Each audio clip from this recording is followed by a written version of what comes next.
Hello, this is Becca from Willow Hill Designs. I hope everyone is doing well. And today I am sharing a quilt that I'm making for my granddaughter. And I drew up an idea of what I wanted to do for her. And I was asked to share this. And this quilt lends itself very easily to either panel fabrics or fabrics that have some kind of an interesting scene in them that you can cut out and use. And these are the panels in the design, or the focus fabric, I guess I would call it. These squares will be the panel pieces.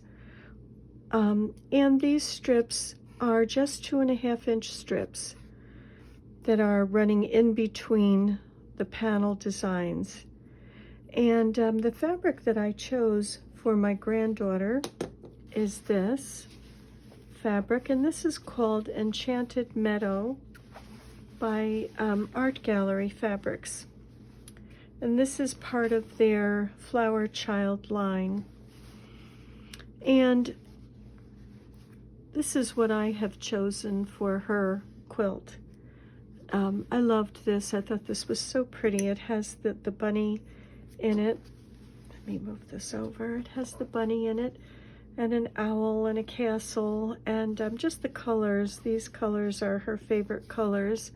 Her room has an accent wall that is a pale, kind of a Tiffany blue. So this color scheme will really work very, very beautifully in her room.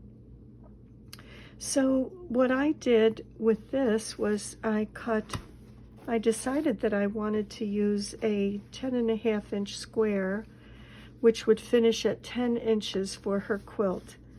And so I just took my large ruler. This is a 15-inch ruler, but I took this and I centered the design, the scene that I isolated, that I wanted to use in her quilt. Excuse me. And I centered it within 10.5 inches. And then I drew around it with Frixion pen and just cut it out loosely. And then from there, I got my rotary cutter and I cut it out right on the lines, making sure that it was 10.5 by 10.5. And to make it easier to cut the other 8 panels for this quilt, what I did was I took the cutout square and I laid it on top of the fabric. So if I had I'll just show one of the finished squares here. So if I had this cut out, what I would do is take this and just bring it, now here's a bird, and I would bring it up where I am just kind of matching along the lines where you can see this lighter blue portion and the greenery. Same thing over here with this star could be a match point.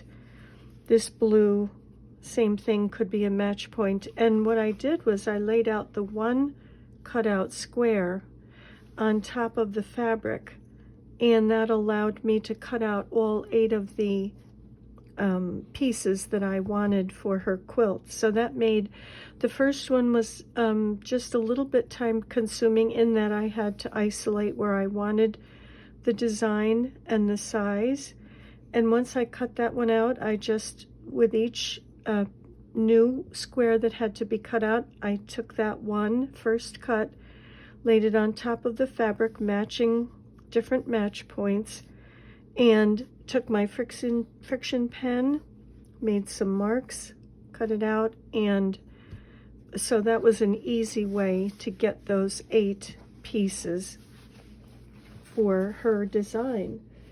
And this is what they look like. They are a framed block, and I framed her block with a white on white fabric that is 1.5 inches wide. So this is cut 10.5, finishing at 10. and the 1.5-inch strips will make the entire block finish at 12 inches, unfinished 12.5.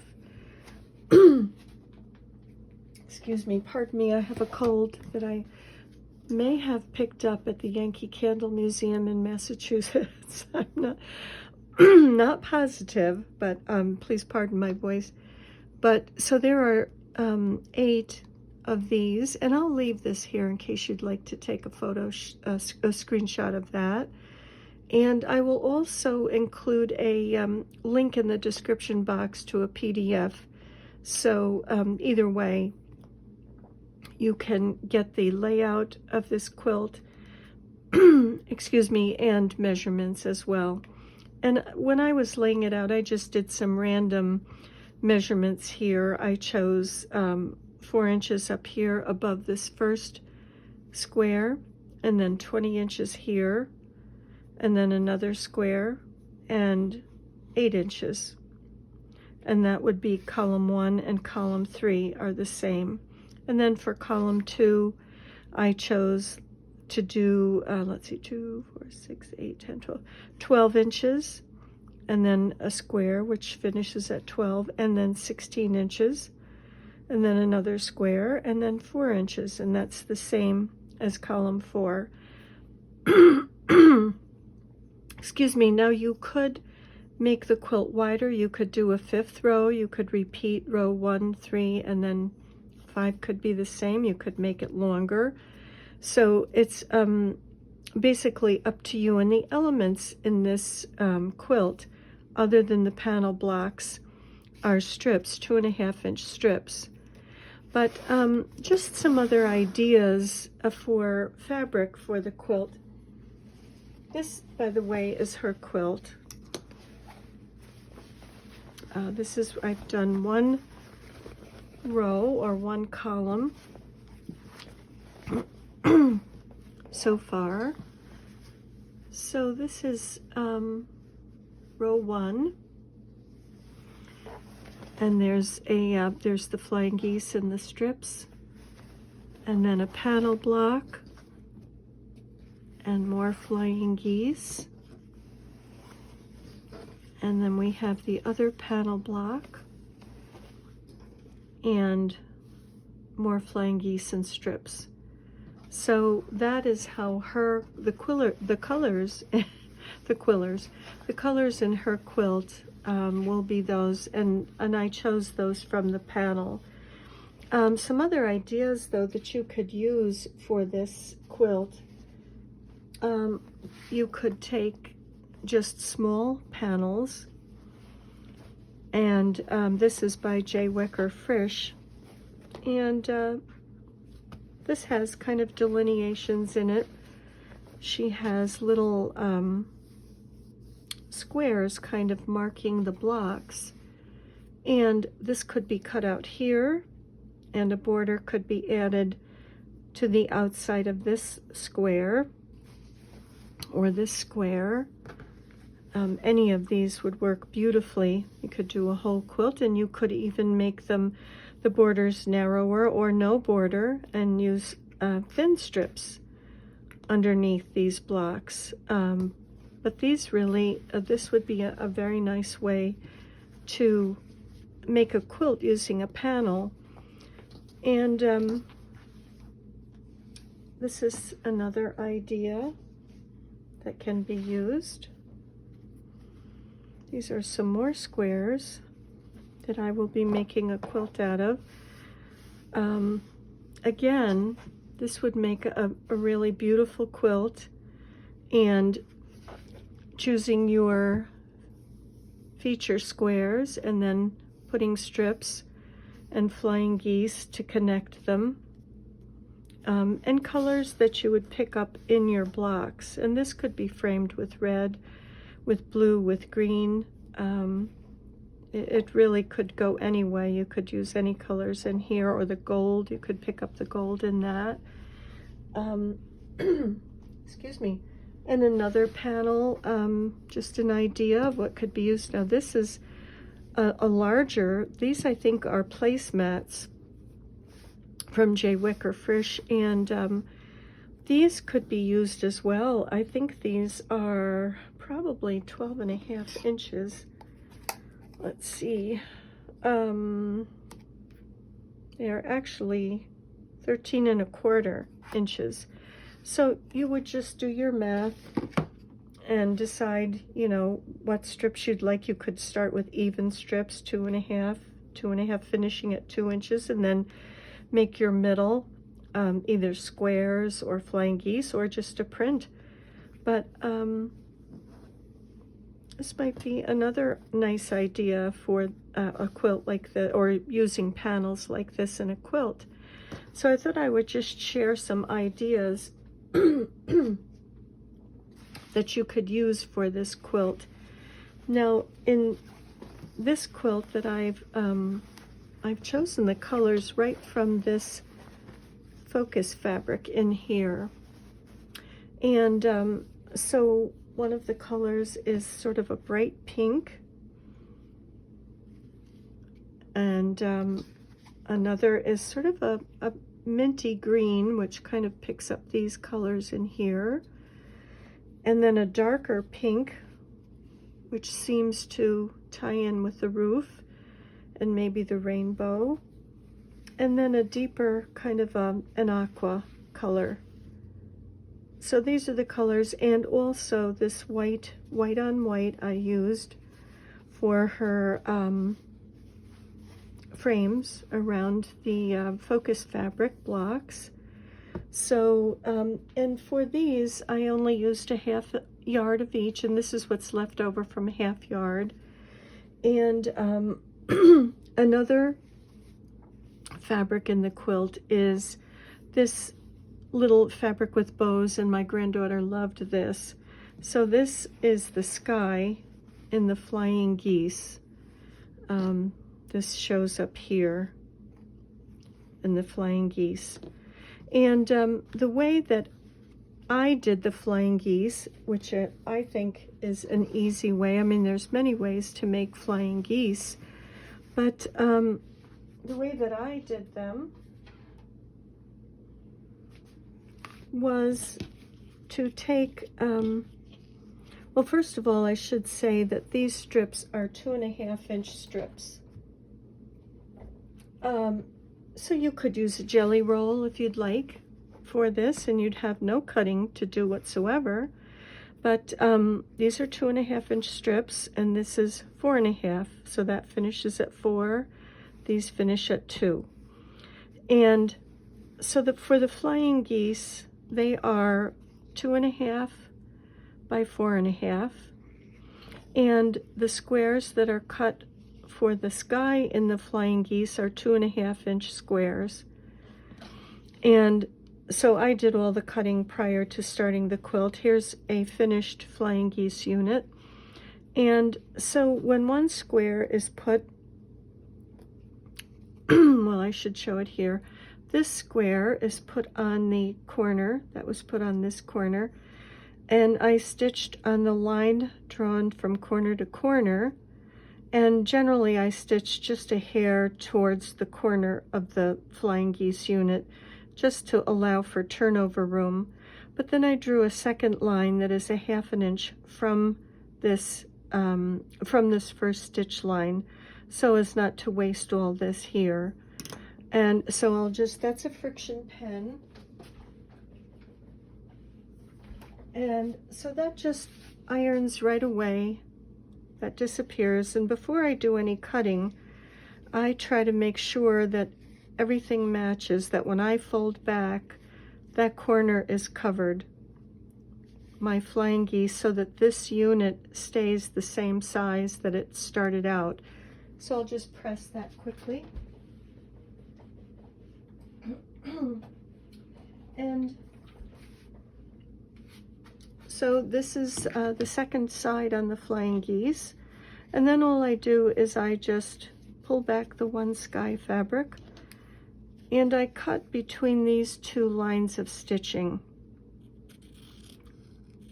About 1/4 inch, just eyeball it. Here's your flying geese unit.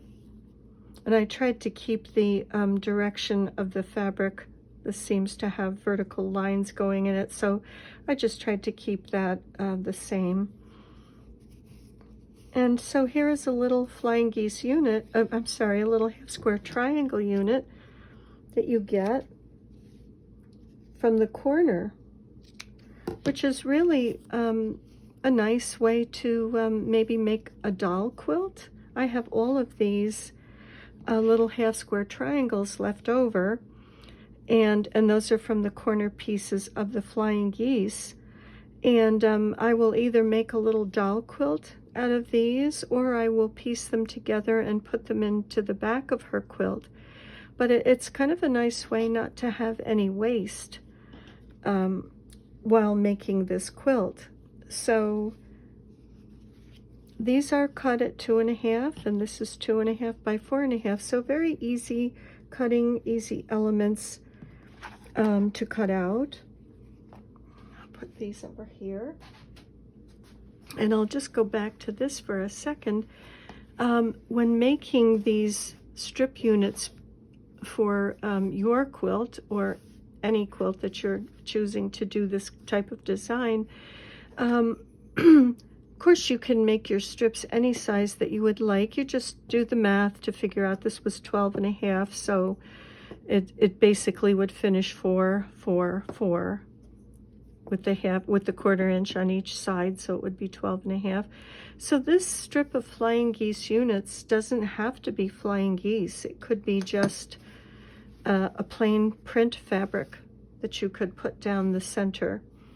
You wouldn't have to necessarily do flying geese units.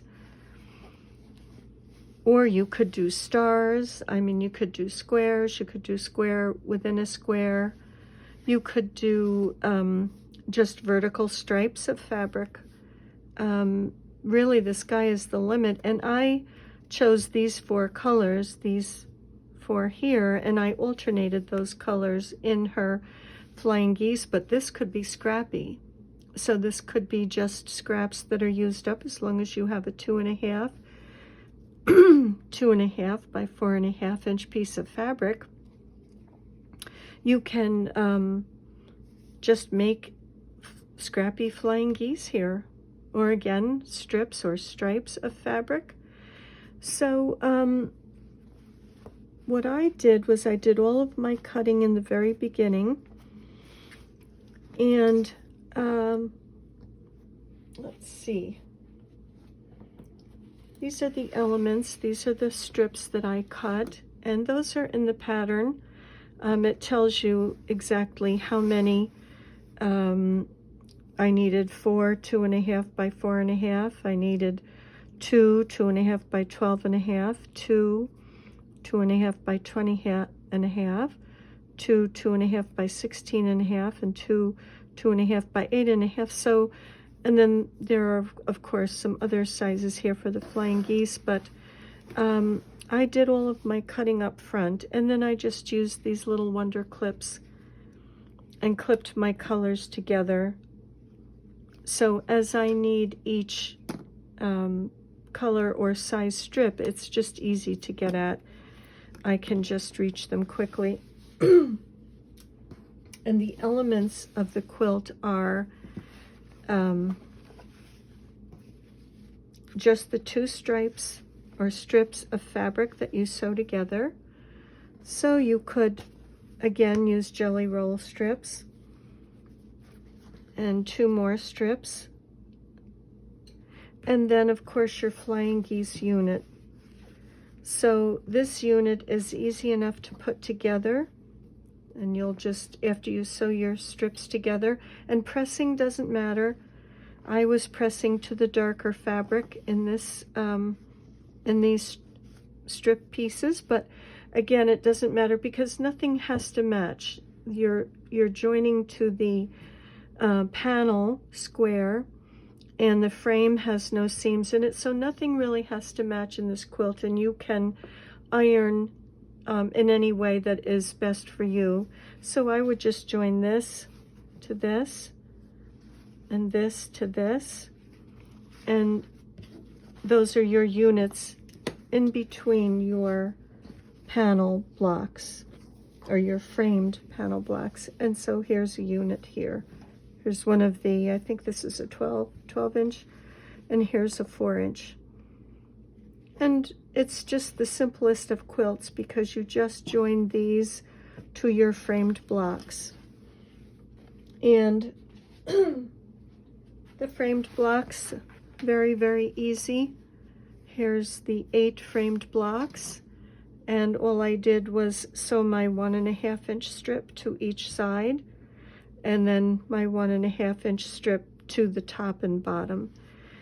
And so you have a very pretty little framed block here. And again, you could make your frames as narrow or as wide as you like, depending on what you've chosen for your block. And those strips can be narrower, wider. Again, it doesn't matter. And I just thought I would share quickly how easy it is to cut the strips and elements of this quilt, just as easy as can be. So what I have done to cut them all, this will be the binding fabric. And I'll just make sure it's lined up. And I have folded it selvage to selvage. So I'm cutting across the width of the fabric for this quilt. Excuse me. And if it was a border, I would cut down the length along the selvages, but because this is binding, it will be fine to cut width of fabric. So, and I use this for just about all of the cutting in this quilt. This is a June Taylor shape cutter ruler. And I know there's other ones out. Gudrun Erla has one that is a stripology ruler, which is beautiful. But I have this one, so I couldn't really see buying another one. I don't need it. But so this is very nice because you can cut consecutively. I'm going to just move this up so it doesn't cover my other numbers, which would be confusing. So I'm coming in a little, here's the 0 line, and I'm coming in a little bit from that edge because it's not quite even. And the way I would cut this fabric, or the way I cut the other strips, was I would just come in to 0, make sure that the fold and this solid line here are lined up together, and then just put your blade in the slot and cut. And just move it up a little tiny bit. And then to cut your strips, you would just come over 2.5 inches. This would be for binding. 2.5 inches, then you would cut it 5, you would cut it 7.5, and 9, let's see, 7.5 and 2.5, 10 inches.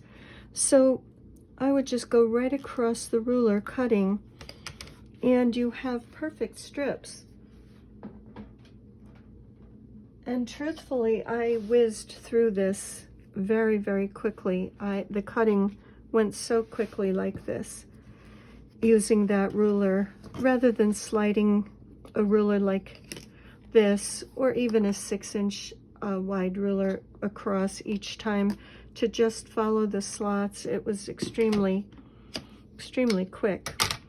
And then subcutting, if I needed an 8.5 inch section out of this, I would turn it horizontally and put my stripology ruler on it.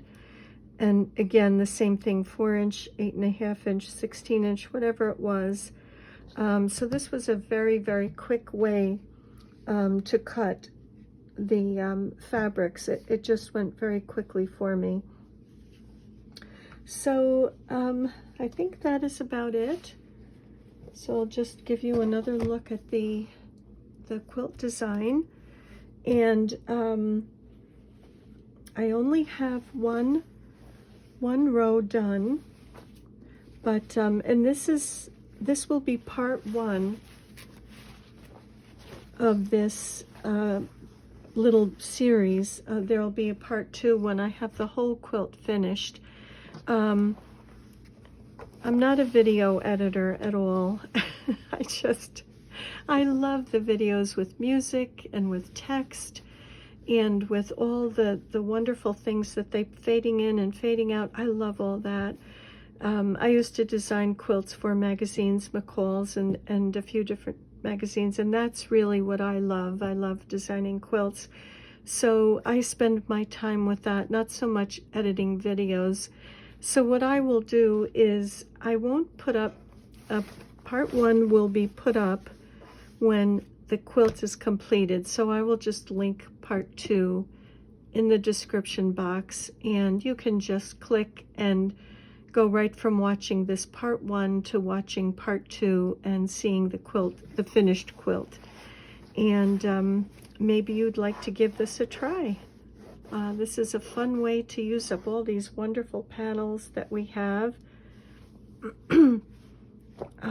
Wouldn't this even be cute with reds and greens and blues, or who knows, maybe some ivories. I just love all of these. I really love panels, and I love to buy them, but this one worked out really nicely. This wasn't even a panel fabric. This was just a beautiful, beautiful fabric.